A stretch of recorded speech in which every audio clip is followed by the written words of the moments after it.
ಜೈ ಶ್ರೀರಾಮ್. ಹೇಗಿದ್ದೀರಾ? ಇವತ್ತು ನಮ್ಮ ಮಹಿಷಾಸುರ ಮರ್ದಿನಿ ಅಲಂಕಾರ ನಮ್ಮ ಶ್ರೀಕೃಷ್ಣನದ್ದು ನೋಡ್ಕೊಂಡು ಬನ್ನಿ.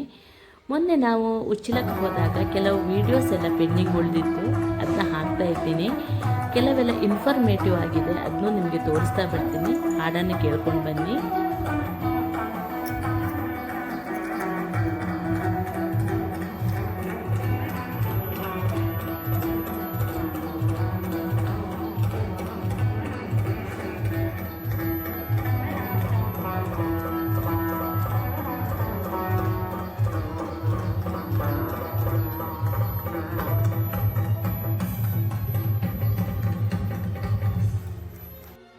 ದೇವಸ್ಥಾನದ ಒಳಗೆ ಶೂಟಿಂಗ್ ಮಾಡಲಿಕ್ಕೆ ಬಿಡೋದಿಲ್ಲ, ಹೊರಗಿಂದ ಕೆಲವು ಫೋಟೋಸ್, ಅಲ್ಲಿಯ ಅಲಂಕಾರಗಳನ್ನೆಲ್ಲ ನೋಡ್ಕೊಂಡು ಬನ್ನಿ.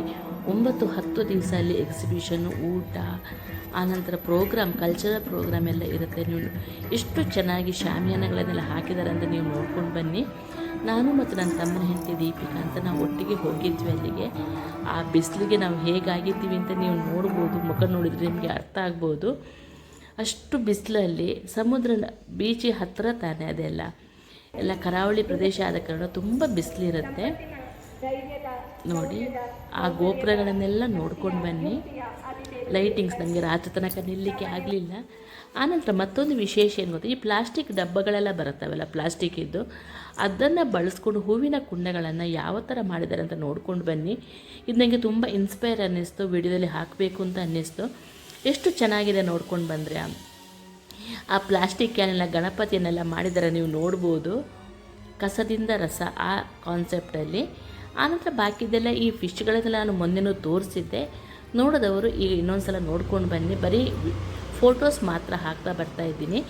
ಆನಂತರ ಇನ್ನು ಮುಂದೆ ಈ ವಿಡಿಯೋಗಳಲ್ಲಿ ನವರಾತ್ರಿಗೆ ನಾನು ಏನೆಲ್ಲ ಮಾಡಿದೆ, ಒಂದು 4-5 ರೆಸಿಪಿ ಮಾತ್ರ ಹಾಕ್ತಾಯಿದ್ದೀನಿ. ಆನಂತರ ನಾಳೆ ಅಥವಾ ನಾಡಿದ್ದಿನ ವೀಡಿಯೋದಲ್ಲಿ ಹಾಕ್ತೇನೆ. ಫಸ್ಟಿಗೆ ನೋಡಿ, ತೆಂಗಿನಕಾಯಿ ಒಡೆಯೋದನ್ನು ಕರೆಕ್ಟಾಗಿ ನೋಡ್ಕೊಂಡು ಬನ್ನಿ. ಫಸ್ಟ್ ಅದನ್ನು ತೊಳ್ಕೊಳ್ಬೇಕು. ಆಮೇಲೆ 3 ಕಣ್ಣಿಂದ 3 ಗೆರೆ ಬರುತ್ತೆ ನೋಡಿ, ತುಂಬ ಉಬ್ಬಿದ ಗೆರೆಗೆ ನಾವು ಹೊಡಿಬೇಕಾಗತ್ತೆ. ಆವಾಗ ಚಕ್ಕ ಅಂತ ಒಂದೇ ಅಳತೆಯಲ್ಲಿ ಕಟ್ಟಾಗುತ್ತೆ. ನೀವು ನೋಡ್ಬೋದು ಎಷ್ಟು ನೀಟಾಗಿ ಕಟ್ಟಾಗುತ್ತೆ ಅಂತ. ಇದು ಗೊತ್ತಿಲ್ಲದವರಿಗೆ, ಕೆಲವರಿಗೆ ಹೊಸದು ಅಡುಗೆ ಮಾಡೋರಿಗೆ ಗೊತ್ತಿರೋದಿಲ್ಲ, ಅದಕ್ಕೆ ಹೇಳ್ತಾ ಇದ್ದೀನಿ. ಆನಂತರ ಅರಳು ಪಚ್ಚಿಗಜ್ಜಾಯ ತುಂಬ ವಿಶೇಷ ದೇವಿಗೆ. ಅದು ಅರಳಿದ್ದು ಅಂದರೆ ಭತ್ತದ್ದು ಪಫ್ಡ್ ರೈಸ್ ಅಂತಾರಲ್ಲ, ಅದರದ್ದು ಪಂಚಗಜ್ಜಾಯ ನೋಡ್ಕೊಂಡು ಬರೋಣ. ತೆಂಗಿನಕಾಯಿಗೆ ಸ್ವಲ್ಪ ತುಪ್ಪ ಹಾಕ್ಕೊಂಡಿದೆ, ನೀವು ಕಾಣ್ಬೋದು. ತುಪ್ಪ, ಬೆಲ್ಲ, ಒಂದು ಚಿಟಿಕೆ ಏಲಕ್ಕಿ, ಇದು 4 ಬಗೆ ಆಯಿತಾ. ನೆಕ್ಸ್ಟ್ ಪ್ಲಸ್ ಅರಳು, ಇದು ಸೇರಿಕೊಂಡ್ರೆ 5 ಬಗೆ, ಅದಕ್ಕೆ ಅರಳು ಪಂಚಗಜ್ಜಾಯ. ಪಂಚ ಅಂದರೆ 5 ಬಗೆ ಸೇರಿಸ್ಕೊಂಡೇ ಮಾಡುವಂಥದ್ದು. ಇದು ದೇವರಿಗೆ ತುಂಬ ವಿಶೇಷ. ಆಮೇಲೆ ಈ ಎಲ್ಲ ಪಂಚಗಜ್ಜಾಯಗಳ ರೆಸಿಪಿ ಇದೆಯಲ್ಲ, ಬೆಲ್ಲ, ತುಪ್ಪ, ತೆಂಗಿನಕಾಯಿ ಸೇರಿದ್ದು ಬುದ್ಧಿ ಪ್ರಚೋದಕ ಅಂತ ಹೇಳ್ತಾರೆ. ಅದಕ್ಕೆ ಗಣಪತಿಗೆ ಏನೂ ಇಲ್ಲ ಅಂದರೂ ಪಂಚಗಜ್ಜಾಯ ಒಂದು ಮಾಡಿರ್ತೀವಿ ನಾವು ನೋಡಿ. ಆನಂತರ ಅರಳು ಹಾಕ್ಕೊಳ್ತಾ ಇದ್ದೀನಿ, ಕಾಣ್ಬೋದು. ಅಂದರೆ ಫಸ್ಟು ತೆಂಗಿನಕಾಯಿ ಮಿಕ್ಸನ್ನು ಕರೆಕ್ಟ್ ಮಿಕ್ಸ್ ಮಾಡ್ಕೊಳ್ಳಿ, ಬೆಲ್ಲ ತೆಂಗಿನಕಾಯನ್ನು. ಆನಂತರ ಅರಳು ಹಾಕ್ಕೊಳ್ಳಿ. ಅದರಲ್ಲಿ ಭತ್ತದ ಹುಟ್ಟು ಇರುತ್ತೆ, ನಾವು ಎಷ್ಟು ಹುಡುಕಿದ್ರೂ ಮತ್ತು 1-2 ಕಾಣಿಸ್ತಾ ಇರುತ್ತೆ. ಅದನ್ನ ಮಿಕ್ಸ್ ಮಾಡಿದರೆ ಪಂಚಗಜ್ಜಾಯ ಆಗಿಬಿಡ್ತು. ತುಂಬ ಸುಲಭವಾಗಿ ಮಾಡುವಂಥದ್ದು. ಆನಂತರ ಚಕ್ಕುಲಿ ಮಾಡೋಣ. ನಾನು ಚಕ್ಕುಲಿ ಹಿಟ್ಟು ತಂದಿಟ್ಟಿರ್ತೀನಿ, ನಿಮಗೆ ಗೊತ್ತಿರ್ಬೋದು. ಅಷ್ಟಮಿಗೆ ತಂದರೆ 1 kg ತಂದರೆ ಅರ್ಧ kg ಅಷ್ಟಮಿಗೆ, ಅರ್ಧ kg ಇದಕ್ಕೆ ಮಾಡ್ತೀನಿ ನೋಡಿ. ಚಕ್ಕುಲಿ ಹಿಟ್ಟು ಇದನ್ನ ಹಾಕ್ಕೊಳ್ಳಿ ಫಸ್ಟು. ಆನಂತರ ನೋಡಿ, ಚಕಾಚಕ್ ಅಂತ ಯಾವ ಥರ ಮಾಡೋದು ಅಂತ ನೋಡೋಣ. ಬೆಣ್ಣೆ ಇಲ್ಲದೆ ಈ ಸಲ ಎಣ್ಣೆ ಹಾಕಿ ಮಾಡೋದನ್ನು ತೋರಿಸ್ಕೊಡ್ತಾ ಇದ್ದೀನಿ ನೋಡಿ. ಇಂಗು, ಅರಶಿನ, ಜೀರಿಗೆ, ಉಪ್ಪು ಇಷ್ಟು ಹಾಕ್ಕೊಂಡ್ರೆ ಸಾಕು. ಆನಂತರ ಎಣ್ಣೆ ಪಕ್ಕದಲ್ಲಿ ಬಿಸಿಗಿಟ್ಟು ಆ ಬಿಸಿ ಎಣ್ಣೆನ 1 ಸೌಟಷ್ಟು ಹಾಕ್ಕೊಳ್ಳಿ. ತುಂಬ ಕ್ರಿಸ್ಪಿಯಾಗಿ ತುಂಬ ನೀಟಾಗಿ ಬರುತ್ತೆ. ಆನಂತರ ಸ್ವಲ್ಪನೇ ನೀರು ಹಾಕ್ಕೊಂಡ್ಬಿಟ್ಟು ಚಪಾತಿ ಹಿಟ್ಟಿನ ಹದಕ್ಕೆ ಕಲಸಿದ್ರೆ ಚಕ್ಕಂತ ಚಕ್ಕುಲಿ ಮಾಡಿಬಿಡ್ಬೋದು.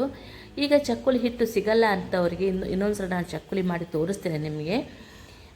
ಅಕ್ಕಿ ರುಬ್ಬಿಬಿಟ್ಟು, ಅಕ್ಕಿನ ನೆನೆಸಿಬಿಟ್ಟು ಅರ್ದುಬಿಟ್ಟು ಯಾವ ಥರ ಮಾಡೋದು ಅಂತಲೂ ತೋರಿಸ್ತೀನಿ ನಿಮಗೆ. ಆನಂತರ ನೋಡಿ, ಸ್ವಲ್ಪ ತುಪ್ಪ ಹಾಕ್ಕೋಬೇಕು. ಯಾವುದಕ್ಕೂ ಸ್ವಲ್ಪ ತುಪ್ಪ ಹಾಕ್ಕೊಂಡ್ರೆ ಅದರ ಘಮ ಚೆನ್ನಾಗಿರುತ್ತೆ. ಎಲ್ಲ ನೀರು ಹಾಕಿ ಸ್ವಲ್ಪನೇ ನೀರು ಹಾಕಿ ಕಲಿಸ್ತಾ ಬನ್ನಿ. ಜಾಸ್ತಿ ಒಂದೇ ಸಲಕ್ಕೆ ಹಾಕ್ಕೋಬೇಡಿ.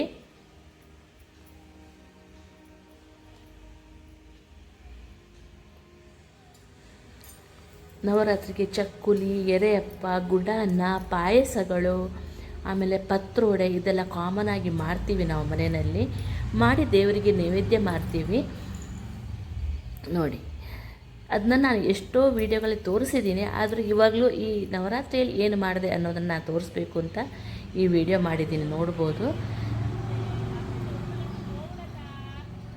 ತೀರ ನೀರು ಹಾಕ್ಕೊಂಡ್ರೆ ಎಣ್ಣೆ ಕುಡಿಯುತ್ತೆ.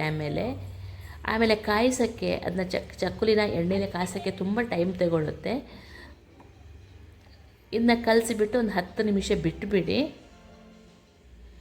ಆನಂತರ ನೋಡಿ, ಒಂದು ಬಾಳೆ ಎಲೆಗೆ ಮಾಡ್ಕೋತಾ ಇದ್ದೀನಿ. ದೇವರಿಗೆ ಮಾಡೋ ಕಾರಣ ಪ್ಲಾಸ್ಟಿಕ್ ಎಲ್ಲ ಬಳಸೋದು ಅಷ್ಟು ಸೂಕ್ತ ಅಲ್ಲ. ಮನೆಯಲ್ಲಿ ಬಾಳೆ ಎಲೆ ಇದೆ, ಆದ ಕಾರಣ ಮಾಡ್ತಾ ಬರ್ತಾ ಇದ್ದೀನಿ. ನೀವು ನವರಾತ್ರಿಗೆ ಏನೆಲ್ಲ ಮಾಡಿದ್ರಾ ಕಮೆಂಟ್ಸಲ್ಲಿ ತಿಳಿಸಿ.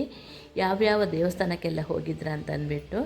ನಾನು ಇನ್ನೊಂದು ವಿಡಿಯೋ ಇದೆ, ಕಟೀಲಿಗೆ ಹೋದ ವೀಡಿಯೋನ ನಾವು ನೆಕ್ಸ್ಟು ಇನ್ನು 3-4 ದಿವಸಗಳಲ್ಲಿ ಹಾಕ್ತೀನಿ, ಅಥವಾ ಏಕಾದಶಿ ಅವತ್ತು ಹಾಕ್ತೀನಿ. ನಾಳೆ ಇದೇ ಥರ ಅಡುಗೆ ವೀಡಿಯೋನ ಹಾಕ್ತೀನಿ. ನಾಡಿದ್ದು ಮೋಸ್ಟ್ಲಿ ಕಟೀಲಿನ ವೀಡಿಯೋ ಹಾಕ್ತೀನಿ, ಅಥವಾ ಚೇಂಜ್ ಮಾಡಿ ನೋಡ್ತೀನಿ ಹೇಗೆ ಅಂತಂದ್ಬಿಟ್ಟು. ನೋಡಿ, ಹೀಗೆ ಚಕ್ಕುಲಿ ಮಾಡ್ತಾ ಬರಬೇಕು. ಬೆಳಗಿನ ಜಾವ ತುಂಬ ಹರಿಬರಿಯಾಗಿರುತ್ತೆ. ನಮಗೆ ದೇವರಿಗೆ ನೈವೇದ್ಯ ಆಗಬೇಕು, ಆಮೇಲೆ ದೇವ್ರ ಮನೆ ಕ್ಲೀನ್ ಆಗಬೇಕು, ರಂಗೋಲಿ ಹಾಕಬೇಕು, ಹೂ ಕುಯ್ಬೇಕು, ಎಲ್ಲನೂ ಇರುತ್ತೆ. ಪಾತ್ರೆ ತೊಳಿಬೇಕು. ಈಗ ಒಂದು ಕಡೆ ನಾನು ಚಕ್ಕುಲಿ ಮಾಡ್ತಾಯಿದ್ರೆ ಇನ್ನೊಂದು ಒಲೆಯಲ್ಲಿ ನೈವೇದ್ಯಕ್ಕೆ ಬೇಯಕ್ಕಿಟ್ಟಿರ್ತೀನಿ. ನೋಡಿ, ಫಸ್ಟ್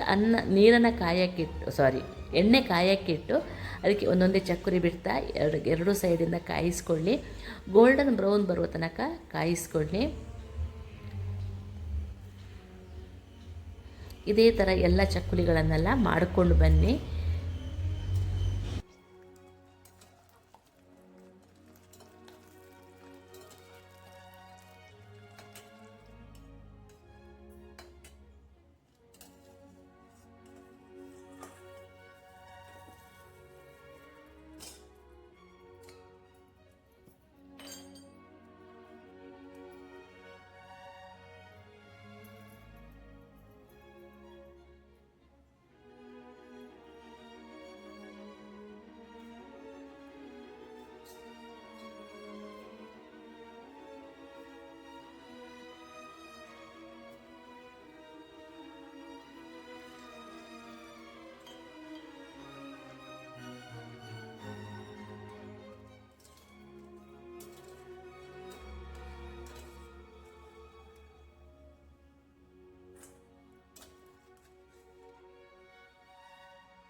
ನೋಡಿ, ಚಕ್ಕುಲಿ ಎಷ್ಟು ಕ್ರಿಸ್ಪಾಗಿ ಬಂದಿದೆ ಅಂತ ನೋಡಿದ್ರಲ್ಲ ನೀವು. ಈಗ ನೋಡಿ, ಒಂದು ಸೌತೆಕಾಯಿ ಅಂದರೆ ಮುಳ್ಳು ಸೌತೆದ್ದು ಸ್ವೀಟ್ ಇಡ್ಲಿ ಮಾಡೋಣ. ದೇವರ ನೈವೇದ್ಯಕ್ಕೆ ತುಂಬ ವಿಶೇಷ ಇದು.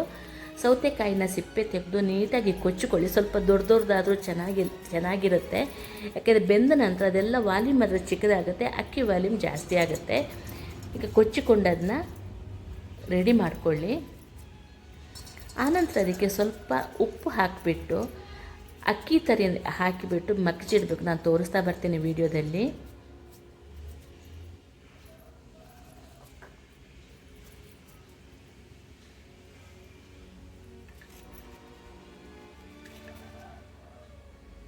ಅದಕ್ಕೆ ಸ್ವಲ್ಪ ಉಪ್ಪು ಜಾಸ್ತಿ ಬೇಡ, ಬೆಲ್ಲ ಹಾಕೋದ್ರಿಂದ. ಉಪ್ಪು ಹಾಕಿ ಮಗಚಿ ಆವಾಗ ನೀರು ಬಿಟ್ಕೊಳ್ಳುತ್ತೆ. ಅದೇ ನೀರಲ್ಲಿ ಎಷ್ಟು ಬೇಕೋ ಅಷ್ಟು ಅದಕ್ಕೆ ನಾನು ಅಕ್ಕಿನ ತೊಳೆದು ಬಿಟ್ಟು ನೆರಳಲ್ಲಿ ಒಣಗಿಸಿಟ್ಟು ಅದನ್ನ ಪುಡಿ ಮಾಡಿ ಫ್ರಿಜ್ಜಲ್ಲಿ ಇಟ್ಕೊಂಡಿರ್ತೀನಿ. ಅದನ್ನೇ ಹಾಕ್ತಾಯಿದ್ದೀನಿ. ನೋಡಿ, ಒಂದು ಕಾಲು ವಾಟಿಯಷ್ಟು ಅಕ್ಕಿ ಹಾಕ್ಕೊಂಡಿದ್ದೀನಿ, ಸಾಕಾಗತ್ತೆ ಅಷ್ಟು ಅಂತ. ಅದನ್ನ ಮಗಚಿ ಬಿಟ್ಟು ಒಂದು 10 ನಿಮಿಷ ಬಿಡಿ. ಅದನ್ನ ಅಕ್ಕಿ ಸರಿ ಚೆನ್ನಾಗಿ ನೆಂದ್ಕೊಳ್ಳಿ ಅದು. ಆನಂತರ ನಮ್ಮದು ಕಡುಬು ಪಾತ್ರೆಯಲ್ಲಿ ಕಡುಬು ಮಾಡೋಣ. ನಮ್ಮ ಹಿರಿಯರಿಂದ ಬಂದಿರುವಂಥದ್ದಿದು. ನೋಡಿ, ಇದು ಈಗ ನೆಂದಿದೆ, ನೀವು ಕಾಣ್ಬೋದು, ನೀರೆಲ್ಲ ಎಳ್ಕೊಂಡಿದೆ. ಇದಕ್ಕೆ ಈಗ ಸ್ವಲ್ಪ ತೆಂಗಿನಕಾಯಿ ಮತ್ತು ಬೆಲ್ಲ ಹಾಕ್ಕೊಂಡು ಬೇಯಕ್ಕಿಟ್ಬಿಡೋಣ. ಅದನ್ನ ಎಲ್ಲ ನೀಟಾಗಿ ಮಿಕ್ಸ್ ಮಾಡ್ಕೊಳ್ಳಿ. ಬೇಕಾದ್ರೆ ಒಂದು 2 ನಿಮಿಷ ಬಿಡಿ, ಬೆಲ್ಲ ನೀಟಾಗಿ ಕರಗುತ್ತೆ. ತೆಂಗಿನಕಾಯಿ ಹಾಕಿ ಪುನಃ ಒಂದು ಸಲ ಮಗಚಿ ಅದನ್ನ ಬೇಯಕ್ಕಿಡಬೇಕು.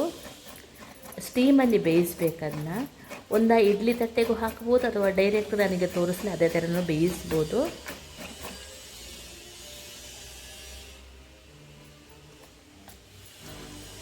ತುಂಬಾ ಟೇಸ್ಟಿಯಾಗಿರುತ್ತೆ. ಇದಕ್ಕೆ ಏಲಕ್ಕಿ ಹಾಕಲಿಕ್ಕೆ ಹೋಗಬೇಡಿ, ಚೆನ್ನಾಗಿರೋದಿಲ್ಲ.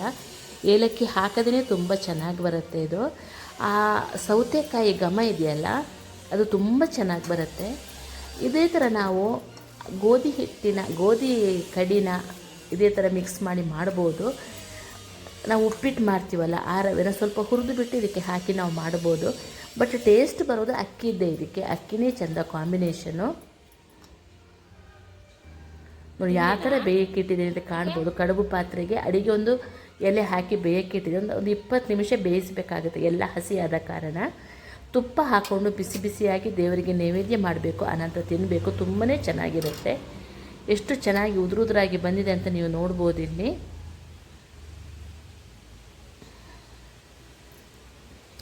ನೋಡಿ, ಇಡ್ಲಿ ಜೊತೆ ಟೀ ಮತ್ತು ನೋಡಿ ಬಾಳೆಹಣ್ಣು ಸರ್ವ್ ಮಾಡಿದ್ದೀನಿ. ಈಗ ಕ್ಷೀರ ವ್ರತ ಆದ ಕಾರಣ ಬ್ಲ್ಯಾಕ್ ಟೀ ಕುಡಿತೀವಿ, ನೀವು ಕಾಣ್ಬೋದು ಇಲ್ಲಿ.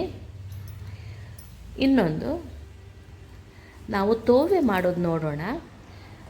ಇದು ಏನು ಗೊತ್ತಾ, ದಾಲ್, ನಮ್ಮ ಹೀರೆಕಾಯಿದು ದಾಲ್ ಇದು. ನೋಡಿ, ಫಸ್ಟಿಗೆ ನಾನು ತೊಗರಿಬೇಳೆನ ಬೇಯಿಸಿಕ್ಕಿಟ್ಟೆ, ನೋಡ್ಬೋದು. ಡೈರೆಕ್ಟಾಗಿ ಬೇಯಕ್ಕಿಡ್ತೀನಿ. ಮೇಲೆ ಬರುವ ನೊರೆಗಳನ್ನೆಲ್ಲ ತೆಗೆದು ಅದನ್ನ ಹೆಲ್ದಿ ಮಾಡ್ತೀನಿ. ಆನಂತರ ಅದಕ್ಕೆ ಫುಲ್ ಬೆಂದ ನಂತರ ಹೀರೆಕಾಯಿ 3/4 ವಾಸಿ ಬೆಂದಾಗ ಹಾಕ್ಕೊಳ್ಳಿ ಸಾಕು. ಹೀರೆಕಾಯಿನ ಕಟ್ ಮಾಡಿ ಹೆಚ್ಚಿಟ್ಟು ಹಾಕ್ಕೊಳ್ಳಿ.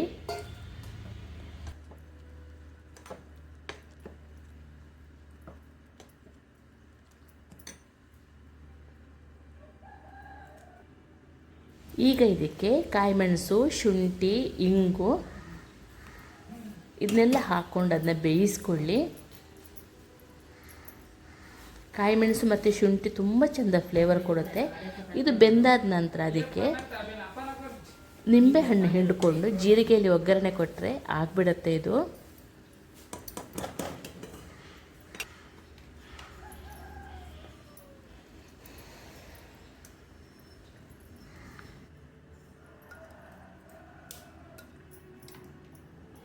ಮೊನ್ನೆ ಗೋಧಿ ಕಡಿ ಪಾಯಸ ಮಾಡೋದು ತೋರಿಸಿದ್ನಲ್ಲ, ಅದೇ ಗೋಧಿ ಕಡಿಯಲ್ಲಿ ನಾವಿವತ್ತೊಂದು ಉಪ್ಪಿಟ್ಟು ಮಾಡೋಣ.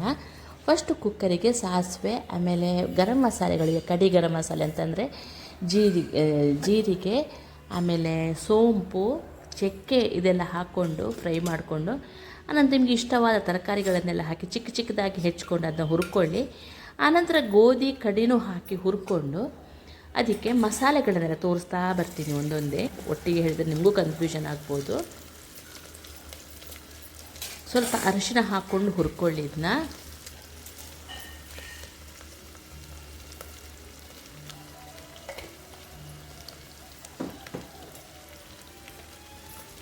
ಸ್ವಲ್ಪ ಗರಂ ಮಸಾಲ ಇದೆಲ್ಲ ಹಾಕಿ, ನಾನು 2 ನಮೂನೆ ಗರಂ ಮಸಾಲೆ ಹಾಕಿ ಮಾಡಿದ್ದೆ. ನೀವು ಮಸಾಲೆ ಬೇಕಾದನ್ನು ಹಾಕೋಬೋದು. ನಿಮಗೆ ಗರಂ ಮಸಾಲೆ ಇಷ್ಟ ಇಲ್ಲ ಅಂತಂದರೆ ಸಾರಿನ ಪುಡಿ ಕೂಡ ಹಾಕಿ ಇದನ್ನ ಮಾಡಲಿಕ್ಕೆ ಬರುತ್ತೆ. ನಾನು ಹೇಳಿದ್ನಲ್ಲ ಗೋಧಿ ಕಡಿ, ನೋಡಿ ಎಷ್ಟು ನೀಟಾಗಿ ಬಂದಿದೆ ಅಂತ ಕಾಣ್ಬೋದು. ತುಂಬ ಚೆನ್ನಾಗಾಗುತ್ತೆ ಇದು. ತೊಳೆದು ಬಿಟ್ಟು ಅದನ್ನು ನೀಟಾಗಿ ತೊಳ್ಕೊಂಡು ಹಾಕ್ಕೊಳ್ಳಿ. ಅದಕ್ಕೆ ಹಾಕ್ಕೊಂಡು ಆಮೇಲೆ ಮಸಾಲೆಗಳನ್ನೆಲ್ಲ ಹಾಕ್ಕೊಂಡು ಕುದಿಯುವ ನೀರು ಹಾಕ್ಕೊಳ್ಳಿ. 1 ಲೋಟೆ ಗೋಧಿ ಕಡಿಗೆ 2 ಲೋಟೆಯಷ್ಟು ನೀರು ಹಾಕಿದರೆ ಸಾಕಾಗುತ್ತೆ. ತರಕಾರಿಗೇನು ಸಪ್ರೇಟ್ ನೀರು ಬೇಡ. ಪಕ್ಕದಲ್ಲಿ ನೋಡ್ಬೋದು ನನ್ನ ದಾಲ್ ತೋವೆ ಕುದೀತಾ ಇದೆ. ಟೊಮೆಟೊ ಬೇಕಾದರೂ ಹಾಕ್ಕೊಳ್ಳಿ. ಆನಂತರ ನೋಡಿ ಕಪ್ಪುಪ್ಪು, 2 ನಮೂನೆ ಗರಂ ಮಸಾಲೆ, ಆಮ್ಚೂರು ಪುಡಿ, ಉಪ್ಪು ಇದನ್ನೆಲ್ಲ ಹಾಕ್ಕೊಂಡಿದೆ, ನೀವು ಕಾಣ್ಬೋದು. ಮಸಾಲೆ ನಿಮ್ಮ ಇಷ್ಟದಂಗೆ ಹಾಕ್ಕೊಳ್ಳಿ. ನಿಮಗೆ ಟೊಮೆಟೊ ಇಷ್ಟ ಇಲ್ಲ ಅಂದರೆ ಆಮ್ಚೂರು ಪುಡಿ ಹಾಕ್ಕೊಂಡು ಮಾಡ್ಬೋದು. ಅದೆಲ್ಲ ಬೇಡ ಅಂತಂದರೆ ನಿಂಬೆಹಣ್ಣು ಹಿಂಡ್ಕೊಂಡು ಕೂಡ ಮಾಡ್ಬೋದು. ತುಂಬ ಚೆನ್ನಾಗಾಗುತ್ತೆ ಇದು. ಆನಂತರ ಅದೇ 1 ವಾಟಿ ಗೋಧಿ ಕಡಿಗೆ 2 ವಾಟಿಯಷ್ಟು ನೀರು ಹಾಕಿ ಅದನ್ನ 1 ಅಥವಾ 2ರಿಂದ 3 ವಿಷಲ್ ಬರೋ ತನಕ ಕೂಗಿಸ್ಕೊಳ್ಳಿ. ನಿಮ್ಮ ಕುಕ್ಕರ್ ನಿಮಗೆ ಐಡಿಯಾ ಇರುತ್ತೆ. ಬೇಳೆ ಬೇಯುವಷ್ಟು ಹೊತ್ತಲ್ಲಿ ಇದು ಬೇಯುತ್ತೆ.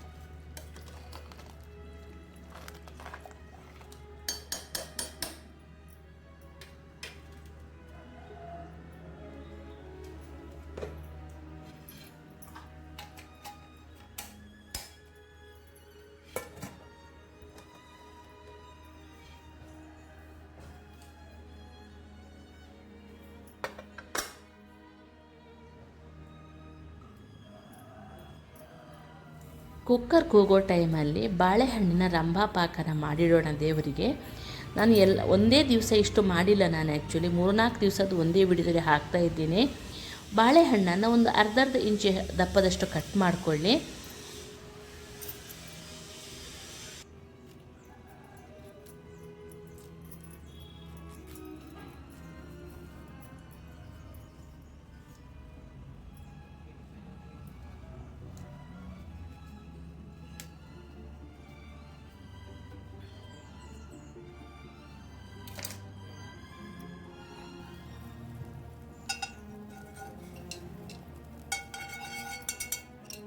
ಆನಂತರ ದೋಸೆ ತವಕ್ಕೆ 1 ಚಮಚೆಯಷ್ಟು ತುಪ್ಪ ಹಾಕಿಬಿಟ್ಟು ಅದನ್ನ ಶಾಲೋ ಫ್ರೈ ಮಾಡ್ಕೊಳ್ತಾ ಬನ್ನಿ. ಇದು ಏನು ಗೊತ್ತಾ, ತಿನ್ನಲಿಕ್ಕೆ ಅದ್ಭುತವಾಗಿರುತ್ತೆ. ಮಾಡಲಿಕ್ಕೆ ಎಷ್ಟು ಸುಲಭ ಅಂತ ನಿಮಗೆ ಅನ್ನಿಸ್ಬೋದು, ತಿನ್ನಲಿಕ್ಕೆ ಅದು ತುಂಬಾ ಚೆನ್ನಾಗಾಗುತ್ತೆ. ಇದು ಮಕ್ಕಳೆಲ್ಲ ಕೇಳಿ ಇಸ್ಕೊಂಡು ತಿಂತಾರೆ. ಇದನ್ನ ಸ್ವೀಟ್ ಇಷ್ಟಪಡುವಂಥ ಮಕ್ಕಳು ಇದನ್ನು ಒಂದೊಂದೇ ಜೋಡಿಸ್ತಾ ಬನ್ನಿ. ನೇಂದ್ರ ಬಾಳೆದು ರಂಭಾ ಪಾಕ ಇದೇ ಥರ ನಾವು ಸ್ವಲ್ಪ ಮಾವಿನ ಹಣ್ಣಿದ್ದು ಸ್ವಲ್ಪ ಇದು ಗಟ್ಟಿ ಇರಬೇಕಂತ ಮಾವಿನ ಹಣ್ಣಿದ್ದು ಮಾಡಲಿಕ್ಕಾಗುತ್ತೆ. ನಾನು ಲಾಸ್ಟ್ ಇಯರೆಲ್ಲ ವೀಡಿಯೋದಲ್ಲಿ ತೋರಿಸಿದ್ದೆ ಅದನ್ನ. ಇದಕ್ಕೆ ಏನು ಬೇಡ, ಇದನ್ನ ಕಾಯಿಸಿ 2 ಬದಿಯಲ್ಲಿ ಬ್ರೌನ್ ಬರೋ ತನಕ ಕಾಯಿಸಿಬಿಟ್ಟು ಆನಂತರ ಅದಕ್ಕೆ ಬೆಲ್ಲ ಮತ್ತು ಜೇನುತುಪ್ಪ. ಈಗ ನೆಕ್ಸ್ಟ್ ಇನ್ನು ದ್ವಿದಳ ವ್ರತ ಬರುತ್ತೆ, ಆವಾಗ ಜೇನುತುಪ್ಪ ಬರಲ್ಲ, ಬರೀ ಬೆಲ್ಲ ಹಾಕಿ ಮಾಡಿದ್ರೂ ಅಷ್ಟು ಟೇಸ್ಟಾಗಿ ಬರುತ್ತೆ. ಅದಕ್ಕೆ ಆ ದ್ವಿದಳ ವ್ರತಕ್ಕೆ ಬಾಳೆಹಣ್ಣು ಬರೋ ಕಾರಣ ನಾವು ಇದನ್ನೆಲ್ಲ ಅಡುಗೆ ಮಾಡ್ಬೋದು.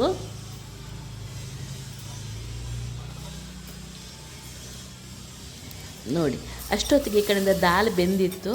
ಅದಕ್ಕೆ ಜೀರಿಗೆ, ಕರ್ಬೇವಿನ ಸೊಪ್ಪು, ಇಂಗಿನ ಒಗ್ಗರಣೆ ಕೊಟ್ಟು ಆನಂತರ ನಿಂಬೆಹಣ್ಣು ಹಾಕ್ಕೊಂಡು ನೀವು ಕಾಣ್ಬೋದು. ತುಂಬಾ ಅದ್ಭುತವಾಗಿ ಬರುತ್ತೆ. ಬಾಯಿ ಟೇಸ್ಟ್ ಇಲ್ಲದವರು ಇಂಥ ಅಡುಗೆನ ತಿನ್ಬೋದು. ಹೆಲ್ತಿಗೂ ತುಂಬ ಒಳ್ಳೆಯದು. ಹೆಸರುಬೇಳೆ ಆನಂತರ ತರಕಾರಿಗಳೆಲ್ಲ ಹೊಟ್ಟೆಗೆ ಹೋಗುತ್ತೆ. ವಿಟಮಿನ್ ಸಿನೂ ಇರುತ್ತೆ, ಬಿ ಕಾಂಪ್ಲೆಕ್ಸು ಇರುತ್ತೆ. ತುಂಬಾ ಚೆನ್ನಾಗಿರುತ್ತೆ ಈ ಅಡುಗೆ. ನೋಡಿ ಆಗಿಬಿಡ್ತು. ಅನ್ನಕ್ಕೆ ಸ್ವಲ್ಪ ಬಿಸಿ ಅನ್ನಕ್ಕೆ ತುಪ್ಪ ಹಾಕ್ಕೊಂಡಿದ್ದ ತಿನ್ನಲಿಕ್ಕೆ ತುಂಬ ಚೆನ್ನಾಗಾಗತ್ತೆ. ನೋಡಿ, ಅಷ್ಟೊತ್ತಿಗೆ ನಮ್ಮದಿದು ಉಪ್ಪಿಟ್ಟು, ಗೋಧಿ ಕಡೆದು ಉಪ್ಪಿಟ್ಟು ಕೂಡ ರೆಡಿಯಾಗಿತ್ತು, ನೀವು ಕಾಣ್ಬೋದು ಇಲ್ಲಿ. ನೋಡಿ, ಆ ಗೋಧಿ ಕಡಿರುತ್ತಲ್ಲ, ನಾವು ಸಿಪ್ಪೆ ಅಂದರೆ ಹೊಟ್ಟು ತೆಗೆದಿರ್ತೀವಲ್ವ, ತುಂಬಾ ಚೆನ್ನಾಗಾಗುತ್ತೆ. ಯಾರಿಗೆ ನೋಡಿ ಒಂದು ಡಿಫ್ರೆಂಟ್ ತಿಂಡಿ ಬೇಕು ಅಂತ ಅನ್ನೋರು ಈ ಥರ ಗೋಧಿ ಕಡಿದು, ಈ ಥರ ಉಪ್ಪಿಟ್ಟು ಅಂತ ಹೇಳ್ಬೋದು, ಪಲಾವು ಅಂತ ಹೇಳ್ಬೋದು, ನಿಮ್ಮ ಎಂಥ ಇಷ್ಟನೋ ಅದು. ಸ್ವಲ್ಪ ಮೇಲಿನ ಒಂದು ಅರ್ಧ ಚಮಚಷ್ಟು ತುಪ್ಪ ಹಾಕ್ಕೊಳ್ಳಿ, ಘಮ ತುಂಬ ಚೆನ್ನಾಗಿ ಬರುತ್ತೆ. ಕೊತ್ತಂಬರಿ ಸೊಪ್ಪನ್ನು ಹಾಕ್ಕೊಳ್ಳಿ, ಆಯಿತಾ. ನೋಡಿ, ಅಷ್ಟೊತ್ತಿಗೆ ನಮ್ಮದು ಈ ಬಾಳೆಹಣ್ಣು ಕಾದು ರೆಡಿಯಾಗಿದೆ, ನೀವು ಕಾಣ್ಬೋದು ಇಲ್ಲಿ. ನೋಡಿ, ಹಿಂಗೆ ಇಷ್ಟು ಬ್ರೌನ್ ಆದರೆ ಸಾಕು. ಒಂದು ಸ್ವಲ್ಪ ಮುಚ್ಚಿ ಬೇಯಿಸಿಟ್ರೆ ಬೇಗ ಬೇಯುತ್ತೆ. ಅದನ್ನ ಒಂದು ಪಾತ್ರೆ ತಗೊಂಡು ಅದೇ ಹೇಳಿದ್ನಲ್ಲ, ಅದು ಸ್ವಲ್ಪ ಜೇನುತುಪ್ಪ ಅನಂತರ ಬೆಲ್ಲ ಹಾಕಿ ನೀಟಾಗಿ ಮಗಚ್ಕೊಳ್ಳಿ. ಇದಕ್ಕೆ ಏಲಕ್ಕಿ ಆಗಲಿ ಲವಂಗ ಆಗಲಿ ಏನೂ ಬೇಡ. ಸ್ವಲ್ಪ ಜೇನುತುಪ್ಪ ಹಾಕಿದ್ರೆ ಬಿಸಿಗೆ ಹಾಕಿದರೆ ನೀಟಾಗಿ ಎಳ್ಕೊಳ್ಳುತ್ತೆ. ಒಂದು 10 ನಿಮಿಷ ಬಿಟ್ಟರೆ ಸಾಕು, ಸರ್ವ್ ಮಾಡಲಿಕ್ಕೆ ರೆಡಿ ಆಗುತ್ತೆ ಇದು. ನೋಡಿ, ಹಾಗೇ ಬಿಡ್ತಿದ್ದು.